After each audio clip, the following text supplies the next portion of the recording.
Welcome, Dr. Epic here, and what we're going to talk about in this section is ash, stratigraphy, blind Nydia, and one of the worst novels ever written. We're going to get into the stratigraphy of Pompeii, into the archaeological evidence. We're going to follow that outline right up above my yellow box. So write that down and use that as a guide for your notes that will follow.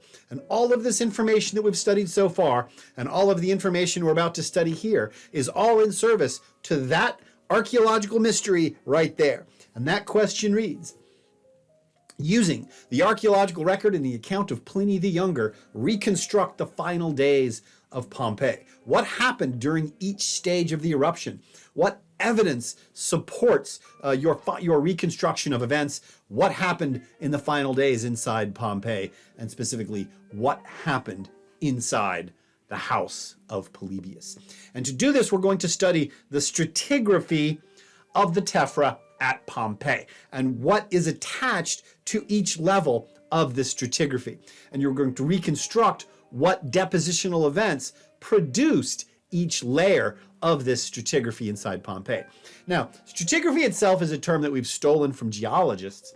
Stratigraphy itself is the successive layering of discrete levels laid down through geologic processes. That's what it is in geology. But in archaeology, each of those processes could be a C transform, could be an N transform. It's a combination of both human and natural processes that produce these layered archaeological landscapes, this layered archaeological record. And when I give you the layering of the stratigraphy inside Pompeii itself, you're going to reconstruct what depositional event produced each of this material, and that's going to give you what the archaeological record is. And in studying these depositional events, you're going to reconstruct what happened in Pompeii. That's how you're going to get at that past human behavior. Now, the stratigraphy of Pompeii has been very carefully documented. It's been very well studied. Here's both a photograph and a stratigraphic drawing of the tephra that you tend to find across the entire city of Pompeii. Now, I'm not going to deal with every single archaeological level. I mean, in the archaeological report that I took this from, they've got, they've numbered their levels A through L. I'm not going to give you A through L. I'm going to kind of grossly simplify their very, very interesting and detailed work. And I'm basically just going to boil it down to 3 stratigraphic layers: the top layer, the middle layer, and the bottom layer. And that's what we're going to discuss. That's what we're going to tackle first, is this sort of bottom layer. Now, the bottom layer itself is basically composed of coarse ash, these rocks that we're going to meet in just a second called Pumice Lapilli, and much smaller pumice stone. And the bottom layer itself shows considerable modification through something called Dune Effects. And this is what Dune Effects look like. They produce uneven layers that look exactly like this right up above. This is the lowest layer of the tephra, and all of those curving lines, those are Dune Effects. So basically, as this material fell from the sky, it was being affected by wind patterns. And remember, Pliny the Younger wrote that the wind during the eruption was blowing from the north to the south. And as this material was moving down, the wind was shaping it. It was banking it up against architecture. It was banking it up against hillsides.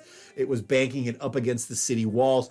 And just like the wind produces dunes of sand on the beach, the wind at Pompeii produced dunes of burning, smoking ash during the eruption itself. And this is why this bottom layer varies quite considerably in depth. Most of it is between 2 and 3 meters deep. That's basically 6 to 9 feet in freedom units. And you've got, sometimes it's very thin, sometimes when it's banked up against these walls, it's quite thick. But you see these dune effects all over the ancient city. And in fact, they can actually recreate wind patterns from August of AD 79, just based on the dune effects itself. But it's not just this coarse ash that makes up the bottom layer. It's also composed of this stuff. This is Pumice Lapilli. And pumice is formed by the rapid expansion of cooling magma. And it creates these pumice stones, which are basically these light stones. They have pockets of air inside them. Sometimes they float. And a lot of these pumice stones, as you can see, are quite large. And some of them are scorched. Some of them are blackened. and burned, which that one right up above me, that one is obviously burned. This indicates that as this material fell out of the sky, it was actually on fire. And this is, again, this archaeological evidence, this geological evidence confirms Pliny the Younger's account. He describes burning embers falling from the sky. He describes, fleeing Romans wearing pillows on their heads, because stuff like this is falling out of the sky. Now, like I said, they can actually study these dune effects across the buried city, and they can reconstruct wind patterns. And here are the wind patterns that have been reconstructed from the eruption of Pompeii. And you can quite easily see most of them, again, agree with Pliny the Younger's account, that the wind was generally blowing from the north to the south. And you can see that outside of the city, that's the general pattern, that the dune effects on the northern side of these hills are quite shallow. On the southern side of these hills, the dune effects are banked up against the side of these hills.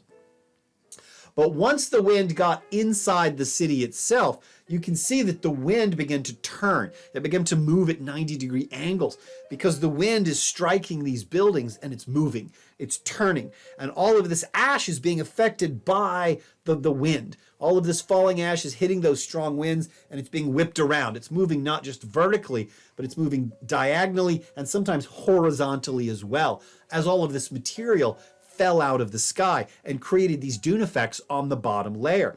And I want you to kind of imagine what it would be like to move through the city when you have all of this wind, when you have this enormous quantity of material, when you have burning embers and Pumice Lapilli falling from the sky, what it must have been like to move through these streets. And this takes me to one of the worst novels ever written, The Last Days of Pompeii by Edward George Bulwer-Lytton. Because Edward George Bulwer-Lytton wondered, just like you did, what it would be like to move through these streets during the eruption of Pompeii. And because we're talking about Bulwer-Lytton, because I want you to do what Bulwer-Lytton did, reconstruct the final days of Pompeii. Except I want you to do it really, really well, because Bulwer-Lytton did it really, really poorly. He wrote this absolute abomination of a novel, and I'm going to tell you about this novel. I read the novel, so you don't have to. But Bulwer-Lytton has largely been forgotten today, even though, in the 19th century, he regularly outsold Charles Dickens. But where Charles Dickens was a literary genius, Bulwer-Lytton was a literary hack. And he wrote these terrible melodramatic novels. Everyone read them like hotcakes and then proceeded to promptly forget about them. But he was quite successful. And even though you've probably never heard of Bulwer-Lytton, he did write one line that is famous because it's such a terrible opening line to one of his murder mystery novels that it's been repeated as an example of how not to start a story. Because the first line of that murder mystery novel was, quote unquote, "It was a dark and stormy night." Terrible. And in fact, they have a literary award called the Bulwer-Lytton Award, which is given to the worst piece of published literature that year. Bulwer-Lytton's terrible. The book is public domain, so you can read it for free, but I wouldn't advise it because it's quite bad. Now, I'm going to tell you the story of the last days of Pompeii, because Bulwer-Lytton is attempting to reconstruct the final moments of the city itself, and he's attempting to do that through this very strange plot. And in doing this, he got one thing absolutely correct. Another thing he got absolutely incorrect. And as you listen to the plot of The Last Days of Pompeii, I want you to notice and to figure out what he got correct and what he got wrong. And what he got correct, I want you to incorporate in your own reconstruction of The Last Days of Pompeii. So, ready? Here's the plot of Bulwer-Lytton's novel, one of the worst novels ever written. Our hero is this guy called Glaucus. Glaucus is a dissipate Greek poet. He's super talented, but he's very indolent. He lies around on his couch all day, and he strums his lyre, and he gives his poetry. And Bulwer-Lytton makes a terrible, terrible mistake here, because he describes Glaucus as this poetic, literary genius. Everyone is like, oh my God, Glaucus, your poetry is so incredible. But then Bulwer-Lytton wrote Glaucus's poetry, like in the book. And Bulwer-Lytton can't write poetry. That means Glaucus can't write poetry. So like the whole novel will stop for like 2 pages, and Glaucus will give this will sing this poem that Bulwer-Lytton wrote for him. And it's absolutely terrible. It's like these poems are awful. But then like everyone goes, oh my God, Glaucus, you're so amazing. And it's unintentionally hilarious. So Glaucus is this rich Greek dude. He hangs around in Pompeii and he strums his lyre and he goes, oh, life is so boring and meaningless. And he writes this poetry, which is terrible. But he's a good person. That's Glaucus. And Glaucus at one point in time sees a young Roman maiden with her gorgeous blonde hair, Southern Italy. And anyway, her name is Iona, and he falls in love with Iona. Iona looks at Glaucus, and Glaucus, his heart just flutters, and Iona kind of looks at him, and her heart flutters too. And Glaucus begins to fall in love with Iona. But there's a problem, you see. There's a problem that Iona has not yet come of age. Her parents have died, and her older brother is in charge of the family. But her older brother has fallen under the spell of an evil, swarthy Egyptian named Arbaces. Arbaces is an evil, swarthy Egyptian. It's a Victorian novel, so like skin color like tells you like if the character is good or not. You know. Sorry, that's just the way they wrote. So Bulwer-Lytton does not hesitate to describe Arbaces as being swarthy. Arbaces is a swarthy, evil Egyptian. He's the head of an Egyptian cult inside Pompeii, and he lives in the temple of Isis, and he hangs around with this big statue of Isis. And Arbaces, he's the villain of the piece. Arbaces lusts after Iona, and he lusts after her money, and he lusts after her. So Arbaces is our villain, and Arbaces murders Iona's brother, and in Iona's brother's will, he deeds all of the money and his wardship of his sister to Arbaces, and Arbaces is like, I've got them. And Glaucus has got to save Iona, and in the middle of all of this there's a love triangle. A love triangle emerges. Glaucus is in love with Iona. All right. And Iona is falling in love with Glaucus. But there is also a poor blind flower girl, and her name is Blind Nydia. Blind Nydia is a poor blind flower girl. She comes out every morning and she sells flowers from her tray of flowers. And one of her favorite things to do is, oh my God, you're not going to believe this. One of her favorite things to do is to stand under the window of Glaucus's house and listen to him recite his beautiful, beautiful poetry, beautiful, beautiful poetry. And she's fallen deeply in love with Glaucus.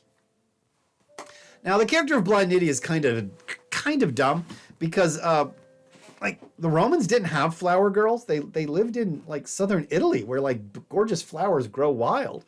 This is a very Victorian London thing because Victorian London was awful and grim and cold. And that's where you had flower girls selling flowers, but never mind. Blind Nydia is a blind flower girl, and she has fallen hopelessly in love with Glaucus because she's heard his terrible, terrible poetry. So, Glaucus is arrested for the murder of Iona's brother. He's thrown into the amphitheater. He's got to like fight a lion or something. And he and his friends escape, and they break into the temple of Isis, and Glaucus and Iona embrace, and they run away, and Arbaces chases them, and then the volcano erupts. So the volcano erupts, the Vesuvius erupts, and we're in the middle of the eruption of Pompeii, and there's all of this ash falling on the city. Everything is plunged into pitch darkness. There's this street chase. They're running through the streets of Pompeii, and it's Glaucus, and he's got Iona by the hand, and they're running through the streets, and they're being chased by Arbaces, and he's got his knife, and then there's a swarthy. Did I mention he's swarthy? And they're running through the streets of Pompeii, and they're being chased by all the other Egyptian cultists, and they've got their knives. They're swarthy too. But the thing is it's darker and blacker than any night. The entire city is plunged into darkness. People are freaking out. Buildings are on fire, and they're getting lost because it's in pitch darkness. And Glaucus is worried, and he's grabbed Iona, and they don't know where to go, and everything is very confused, and the wind is blowing from all of these different directions. And that's when Glaucus and Iona run into blind Nydia, And Glaucus and Iona say, oh, we're being chased by these Egyptian cultists, and they're going to catch us at any moment, and everything is in pitch darkness, and we're totally lost in the city. What should we do, blind Nydia? And blind Nydia knows the way out of the city because she's blind. Okay, she's blind, so she knows her way around Pompeii by feel alone because she's blind. She's blind Nydia. So blind Nydia, who is deeply in love with Glaucus, agrees to help him and the woman who is going to supplant her. And blind Nydia takes her love, Glaucus, by the hand and guides them through the darkened, burning city. And they escape to freedom. Even though they're chased a little bit, they're running through the streets. They're running very rapidly through the streets. And Arbaces curses Glaucus as the volcano closes and buries him inside the city. And Glaucus and Iona and blind Nydia have made it to the outside of Pompeii. And we're at the end of the novel, but it's a Victorian novel, so everything's got to get, all the plot threads have to get tied up very nicely, and you can't have a romance across class lines. So right at the very end, blind Nydia finally confesses her love of Glaucus. Glaucus confesses his love for Iona, and then blind Nydia is struck by a rock and killed, and that's how she dies. And then Glaucus and Iona weep over the body of blind Nydia, and they watch the city being buried by the volcano. That's the plot. It's really bad. Again, the novel itself is public domain, so if you really feel like torturing yourself over the course of about a month, feel free to download and read The Last Days of Pompeii. It took me like 4 tries to get through it. It's rough going. But the terrible poetry is pretty funny. That's just unintentionally funny. Now, given the plot of Last Days of Pompeii, he got one thing about the eruption and about being in Pompeii absolutely correct. Cogitate on this and put that in your notes. This is what Bulwer-Lytton got correct. The other thing that he got incorrect would not have been possible given what we understand about Pompeii, about the eruption of Pompeii, and given the account of Pliny the Younger. He's hanging out over there in the lower left. So, write down what was correct, and write down what Bulwer-Lytton got correct, and write down what Bulwer-Lytton got wrong. That could not have happened. And think about this bottom layer, because this bottom layer is forming this entire time during the early stages of the eruption, and compare what depositional event could have created this bottom layer to the account given by Pliny the Younger, and match Pliny the Younger's stages of the eruption with the known stratigraphy of Pompeii itself. One thing right and one thing wrong, because I want you to do the same thing Bulwer-Lytton did, except do it much, much better. Recreate what happened in the last days of Pompeii. Now, lying above the bottom layer is a thin middle layer. The thin middle layer consists of this stuff called magmatic Pumice Lapilli. Now, if you look at the stratigraphy there on the lower left, that thin middle layer is basically that black hatched line that cuts across the middle. It's very thin. And if you look at the photograph, you can actually see that dark line cutting across the middle of the stratigraphy. That is our thin middle layer. It's only about this thick in places. Again, it's formed of magmatic Pumice Lapilli. These are ash stones that are formed by immense heat and pressure. And the volcano blows out, and this magmatic Pumice Lapilli is formed during the blowout. And please note that this middle layer is often associated with the tops of broken walls and smashed roofs. And if you look at that stratigraphy, you can see how a bit of a Roman wall there is preserved because it was buried by the middle layer, but it's broken right before it gets to the middle layer. It's buried by the bottom layer and it's broken off near the middle layer. And if we look at like one of these pictures from one of the main streets at Pompeii, we can clearly see how prior to Fiorelli's excavation of this area, the middle layer would have covered all of that broken architecture. That everything up to the architecture would have been buried by the bottom layer, but the middle layer would have quickly followed where this material was broken off, where the architecture was broken off itself, almost as if something came along and just smashed the tops of these buildings. The final layer is that material right on top. In the drawing right there, it's levels E and above. It's levels E through L. And it is completely different from everything we've studied before. The final layer consists of very fine ash mixed with pumice stones, but it's very, very fine ash. Look at the photograph, you can see there's coarse ash at the bottom, that thin black middle layer running right through it, and everything above that is very, very fine ash. If you look at the photograph, there up on top, you can see that towards the top of the layer, it's very smooth. This is very fine-grained ash, and it fell very slowly. And we know this stuff is falling very slowly from the sky because it's doing this depositional event called ponding.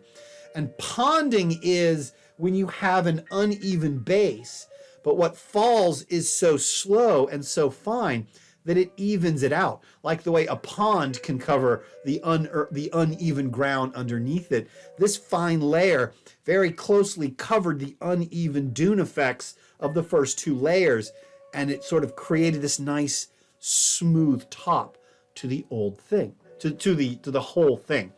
And again, cogitate on this. Which of these three stratigraphic layers match one of the four stages of the eruption associated with Pliny the Younger's account? And these three groups of stratigraphic layers, and you can see, I've grossly simplified how this works, but here's one of the drawings of these three layers right there on the left. You can see it's very coarse ash on the bottom. You can see the drawing, and look in the photograph. Look how coarse that ash is. There's pebbles in it. There's Pumice Lapilli in it. It's all stuck together. There's that very thin, dark layer. You can see it in the stratigraphic drawing right there. And then right on top of that is this very fine, large quantity of it, this very fine ash that makes up the top and therefore the final layer. And I also wanted to use this photograph because this is like how incredible archaeology is at Pompeii, that you have death, you have destruction, you have a volcano, and all of this is uncovered when people do archaeological investigations there. But also in the middle of all this death and destruction and volcano, there's this beautiful, beautiful art. Just this, look at that fresco. Just breathtakingly beautiful art in the middle of all this death and destruction. It's just absolutely incredible. Here's another stratigraphic drawing from Pompeii, and pretty much all these layers, these three groupings of layers that I've described to you, pretty much cover the entire city. They don't cover it evenly. They're not the same depth everywhere, but they're widely distributed across the entire city. You can see it right up above, that all three of these big events happened to the entire city all at the same time. And those layers, those three stratigraphic layers, are going to serve as your basic chronology for what happened when you reconstruct the events inside Pompeii itself. Now, we're going to get into what was found in each of these layers and where exactly the dead people are in Pompeii in the next section. And that's where we're going to finish all of the puzzle pieces you need to answer your question about Pompeii. And I will see you there.